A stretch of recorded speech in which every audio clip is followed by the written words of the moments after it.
Las paritarias, el acuerdo que están haciendo los gremios con los gobiernos, los datos inflacionarios que decíamos, ¿no? El dato de marzo, el 6,7% de inflación. Allí el contexto de paritarias, ¿no? Los porcentajes se empuja para ganarle a la inflación. Estas paritarias trimestrales, estos acuerdos que se empiezan a cerrar a través de los gremios para tener, bueno, garantías, cláusulas gatillos también que de alguna manera contribuyen a apaciguar los índices inflacionarios. Nos vamos a ir con la Asociación de Trabajadores de la Educación de Chaco, con Rosa Petrovich, que es secretaria general. Rosa, un gusto, un placer saludarte. Muy buenas tardes. Bueno, el gusto es mío. Buenas tardes a la audiencia. Bueno, han podido llegar a algún acuerdo, ¿no? En un contexto difícil que está viviendo la Argentina, ¿no? ¿Es así? Bueno, definitivamente sí. Al igual que el año pasado, en 2021, logramos que se establezca dentro de nuestra pauta la famosa cláusula gatillo, tanto asistida por el gobierno. El año pasado tuvimos casi 2 meses, al principio, digamos, de año, de medidas de fuerza con marchas multitudinarias, extraordinarias en toda la provincia, hasta que logramos que el gobierno se corriera de su posición inicial y que incorporara la herramienta de la cláusula gatillo, que es la única que nos garantiza no perder ante la inflación, mantener el poder adquisitivo, y pese a que no se agota nuestro reclamo en la cláusula gatillo, sino que vamos por una recomposición que nos permita además recuperar poder adquisitivo perdido en años anteriores. Esta es la base, digamos. En este año, el año pasado, logramos así una recomposición salarial. Recomposición, digo, además de no perder con la inflación, tuvimos una recomposición de casi un 20%. La aspiración es la misma, digamos, para este año, que lo vemos desde ya complicado. Tuvimos un 15% de incremento en el marco de la pauta acordada, pero con la incorporación de la cláusula gatillo y con la inflación que estamos conociendo de marzo, que arroja la del primer trimestre, estamos superando ese 15%, lo que indica desde ya que con los haberes de abril, de este mes de abril que estamos cursando, debe activarse la cláusula gatillo para corregir ese desfasaje, ¿no? Y avanzar con el tema de la recomposición a la que hacía referencia y que de alguna manera también está incorporada en la pauta, con el incremento en puntos de una de las bonificaciones que también había nacido el año anterior.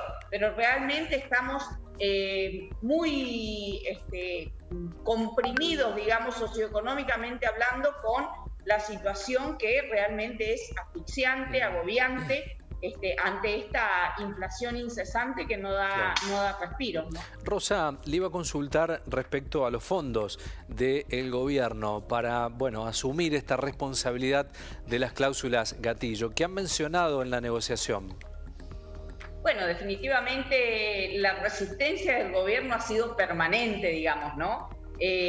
Aduciendo a que, el objetivo del gobierno es que los trabajadores le ganemos a la inflación, pero contrariamente, digamos, resistía incorporar esta herramienta a la pauta que finalmente se incorporó y que seguimos atentamente, digamos, cada acontecimiento para que definitivamente la cumpla. Ya tuvimos la experiencia en 2020 de que también estuvo acordada la cláusula gatillo, pero que sin embargo el gobierno la incumplió, generando una deuda que fue el punto álgido en la negociación de principios del año pasado, que logramos que termine reconociendo la deuda y que establezca su pago, si bien no de la forma en que reclamamos, sino con la creación de una bonificación, digamos, nueva que nació exclusivamente para ello, y con la incorporación de la cláusula, que, como decía, la cláusula gatillo es fundamental, digamos, para que no perdamos poder adquisitivo frente a la inflación. Tenemos un piso en la pauta de este año de un 42%, asegurándonos con la cláusula gatillo que si la inflación terminara siendo de un 60%, ojalá que no, en este año la cláusula gatillo de carácter trimestral es la encargada precisamente de corregir esos desfasajes para que no estemos por debajo de ese 60 en el que pudiera terminar siendo la inflación de este año, ¿no? Claro.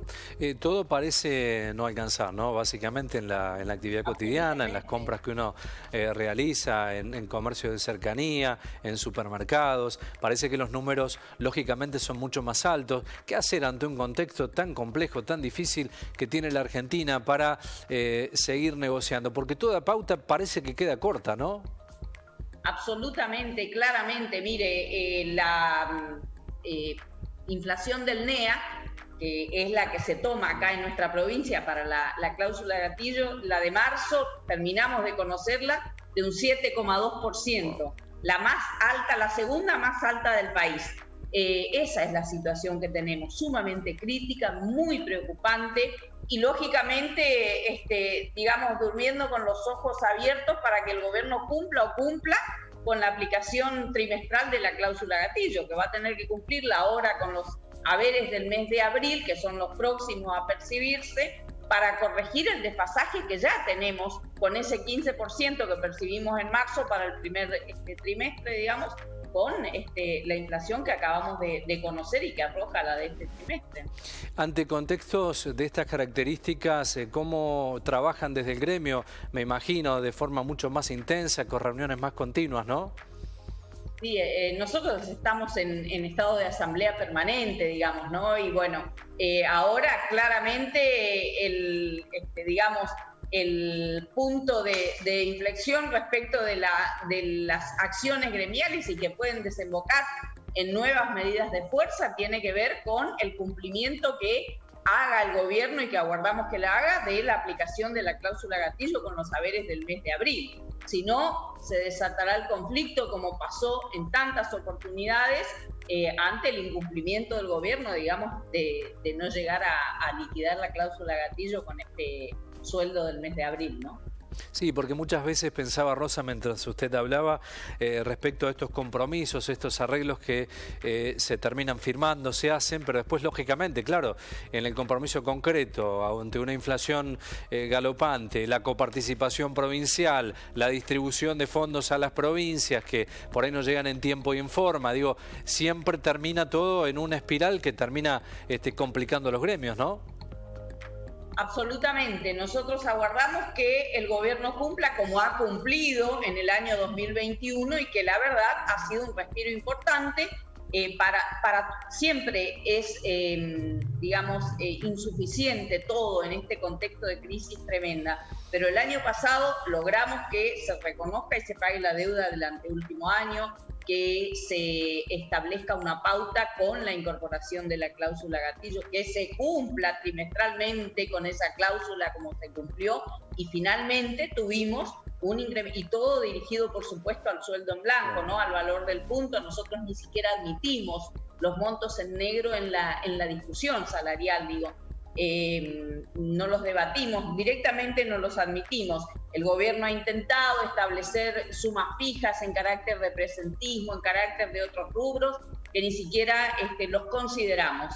Y en esa negociación hemos avanzado para finalmente lograr establecer como piso, digamos, esa cláusula gatillo, por supuesto dirigida al valor del punto, al sueldo en blanco, que repercute sobre todos los rubros del haber, más una política de recomposición para estar inclusive por encima de la inflación, digamos, con el objetivo de recuperar poder adquisitivo perdido en años anteriores. Aquí en la provincia, los docentes, en los años 2017 y 2018, y que aún no lo hemos recuperado, perdimos no menos del 50% de nuestros salarios.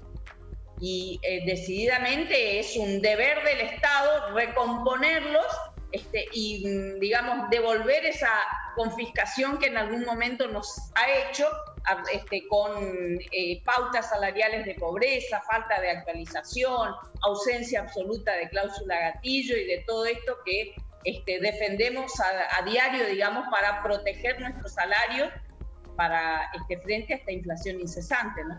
Una última, ¿cómo está el contexto educativo allí en Chaco? Pensaba lo que mencionaba Rosa respecto a la pandemia, situación edilicia también de las instituciones. ¿Qué panorama tienen?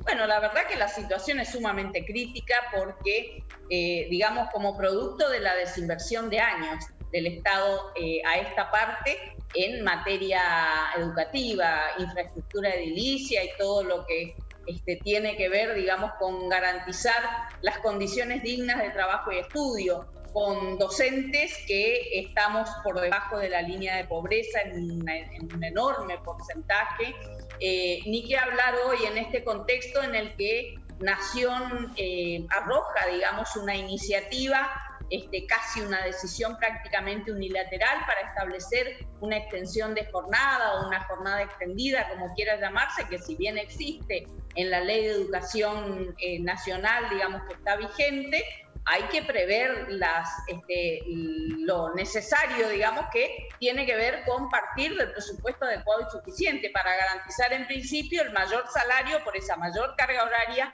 para los docentes que vayan a atender la extensión de jornada, como garantizar la infraestructura adecuada, digamos, que corresponde garantizar para pensar hoy mismo con las jornadas que tenemos, simple y jornada completa, y más si se quiere incorporar una nueva. Hacen falta edificios nuevos, hace falta reconstruir los edificios que están en su gran mayoría con gran cantidad de falencias.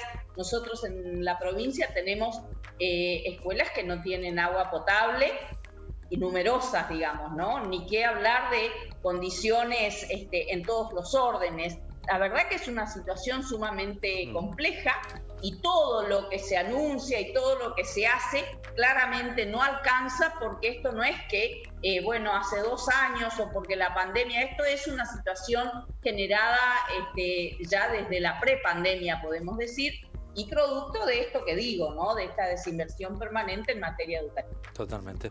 Rosa Petrovich, gracias por el tiempo y por la comunicación, muy amable, ¿eh? Gracias a ustedes, hasta luego. Hasta luego.